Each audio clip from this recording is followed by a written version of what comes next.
Hello, everybody. Andrew here again. Another book review. This one's called The Hour of the Star by Clarice Lispector.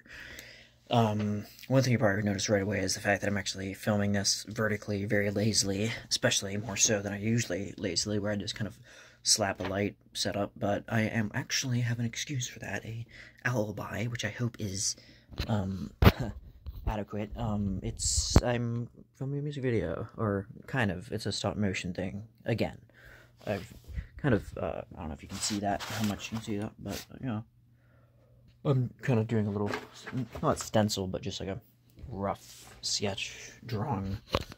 Not without color yet, but yeah, I hope that goes somewhere, but if it does, I hope all the hours I put into it will accumulate into something that will come to fruition eventually. But enough distraction. Let me try to get to this book. It's called The Hour of the Star by Clarice Lispector. This is actually my first Lispector book, because I've heard so much about her. A lot of good things, obviously. And, yeah, it's a very unique, I don't know, like, what better word of describing. It's, like, very, like, what I get from the get-go is, like, her voice is very unaffected. Like, it's not in a negative or any in a more, if anything, a positive way. It's wholly its own voice, and it's not like, you don't hear constant other literary references on top of that. You don't hear it purposefully being like flamboyant, I guess, or flowery. You don't hear it. It's a very childlike, is what I like to think.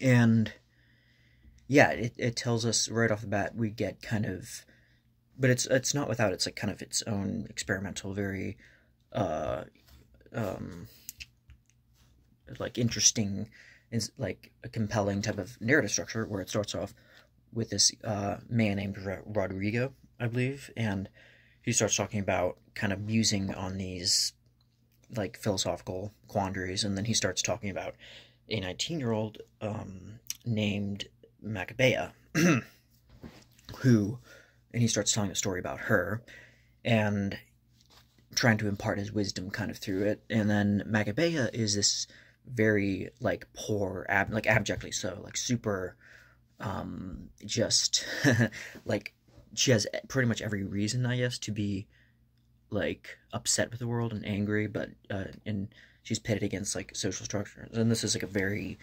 kind of feel like you had to have been there, in a sense, not to take away from any of the novel's impact, of course, it's very impactful, standing on its own, but you do get the sense that Lispector was talking a lot about a specific area, like northeastern Brazil, I think, is where she came from, and kind of the social stratosphere there, like and the caste system going on there. Which I'm always up for a good caste system type book too. I'd like to do something. I did D.H. Lawrence, Madame Lady Chatterley's Lover, and I'd like to do Madame Bovary next.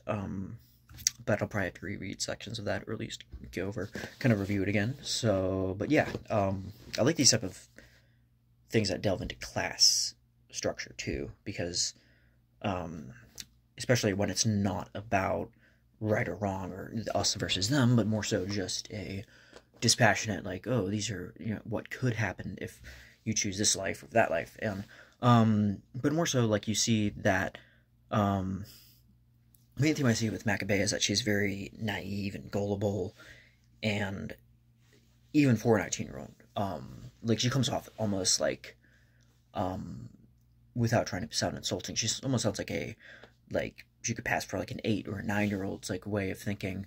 Like, she's very, the way she kind of enters into these relationships, and she navigates her life. She's cared for by her aunt, who isn't abusive, but definitely has some questionable things going on. I'm not too sure exactly what that. I've noticed there's like a height of things that almost seem a bit Kafkaesque, like things like, oh, she like lives off of like hot dogs, like fairground hot dogs, basically, and it's like like, it's almost things that you wouldn't believe, but like, it's like something at the same time, like, you think like, oh, I can definitely relate to that type of thing, of like being, because then this was written in like late 70s, I believe. I believe it is Lispector's last novel. Oh yeah, I didn't do like a little introduction on her. Oh yeah, she's I'm not really good at biographies. I'm more so literary themes and the big themes. um, but yeah, code word for I just have bad eidetic, or bad memory in general. But Lispector was born in, I believe, 1920, and yeah, she was born in Ukraine, I think, but it's kind of weird because I think Ukraine and then she moved to Brazil, but I think she has ancestry of like Jewish ancestry, I think. So I think that might explain the name. But yeah, and I think like Brazil like is actually kind of famously for being against like having divorce like outlawed until the 70s. So her first novel, I think, Near to the Wild Heart. I keep wanting to say Nearer to the Wild Heart. That was her first novel, and I just finished it actually today. And I would like to do a separate video on that when I'm more prepared, but she does kind of wrestle with similar things in that first novel.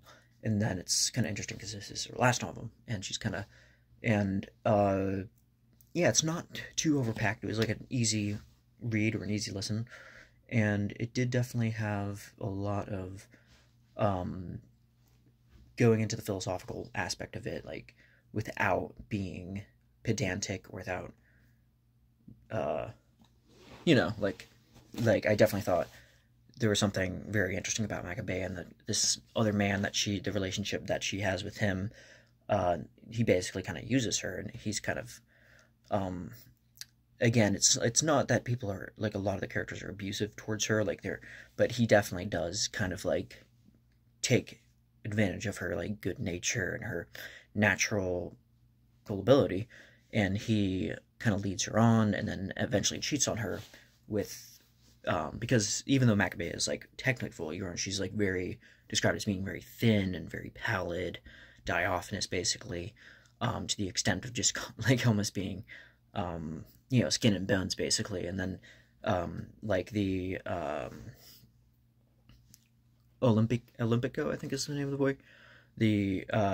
He basically ends up leaving her for another woman who's a lot more voluptuous and like healthy, and kind of like has more meat on her bones, and like, and she doesn't like ever, the whole entire time, like Maccabea never like holds like any ill will against him. And it's like, it reminded me a lot of like Prince Mishkin in The Idiot by Dostoevsky, in the sense that there's no like punchlines leading up, there's no like clever little gotcha things, and like then like Mishkin, after he got, taken advantage of, by all these people, like Nastasia and all that, and he was just, after all doing that, he went back and, then he got super rich off of doing this or doing that, and then, eventually learned, like, that's what we're so used to seeing nowadays, like, in modern literature, that, not literature, but just, like, stories in general, or movies especially, like, you get, more so, like, the visual media, you see, like, these, like, tired old tropes of just,